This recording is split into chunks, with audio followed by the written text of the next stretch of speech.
বিশ্বকাপ ব্যর্থতায় ক্রিকেটারদের শুলে চড়ানো হলেও পার পেয়ে যাচ্ছেন হেড কোচ চন্দ্রিকা হাথুরুসিংহে। এই লঙ্কান কোচ দ্বিতীয় দফায় টাইগারদের দায়িত্ব নেওয়ার পর একের পর এক ব্যর্থতার মাইলফলক স্পর্শ করে যাচ্ছে টিম বাংলাদেশ। গেল ১.৫ বছরে তার অধীনে খেলা একটি এশিয়া কাপ আর ২টো বিশ্বকাপের সবগুলোতেই ব্যর্থ লাল সবুজের দল। তবুও কোনো ধরনের জবাবদিহিতার মুখে পড়তে হচ্ছে না এই লঙ্কান কোচকে। এক অদৃশ্য শক্তির ইশারায় বারবার বেঁচে যাচ্ছেন তিনি। রাসেল ডোমিঙ্গোকে সরিয়ে গত বছরের জানুয়ারিতে দ্বিতীয় দফায় টাইগারদের দায়িত্ব তুলে দেওয়া হয় হাথুরুসিংহের কাছে। এরপর শেষ ১.৫ বছরে তার অধীনে খেলা ৩ টুর্নামেন্টেই ভরাডুবি হয়েছে বাংলাদেশের। সর্বশেষ টি-20 বিশ্বকাপ তো আছেই, ভারতীয় ওয়ানডে বিশ্বকাপে তার রণকৌশল বড় প্রশ্নের জন্ম দিয়েছিল দেশের ক্রিকেটে।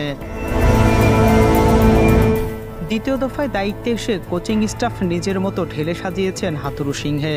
২০২৩ বিশ্বকাপ ব্যর্থতার দায় চাপিয়ে তাড়িয়ে দেওয়া হয় অ্যালান ডোনাল্ড জেমিসিডন্সদের। গুঞ্জন আছে দলের নিজের একচেটিয়া প্রভাব বিস্তারে পছন্দের ব্যক্তিদের নিয়ে কোচিং স্টাফ সাজিয়েছেন এই লঙ্কান কোচ। টাইগারদের হয়ে প্রথম দফায় বিতর্ক থাকলেও পারফরমেন্স বাঁচিয়ে দেয় হাথুরুসিংহকে। এবার বিতর্ক আছে, পারফরমেন্সও যাচ্ছে তাই। ২০২৩ জানুয়ারিতে তিনি দায়িত্ব গ্রহণের পর পছন্দের ওয়ানডে ফরম্যাটেও রং হারিয়েছে টাইগাররা।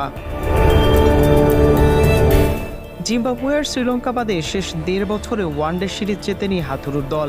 আগামী বছরের শুরুতেই চ্যাম্পিয়ন্স ট্রফি। এর আগে এই লঙ্কান কোচের চাকরি থাকবে কিনা নিশ্চিত নয়, তবে দর্শকদের প্রত্যাশা পূরণে টাইগারদের যে অনেক কাজ বাকি সে কথা বলাই বাহুল্য। নাজমুল সাগর, স্পোর্টস মিরর।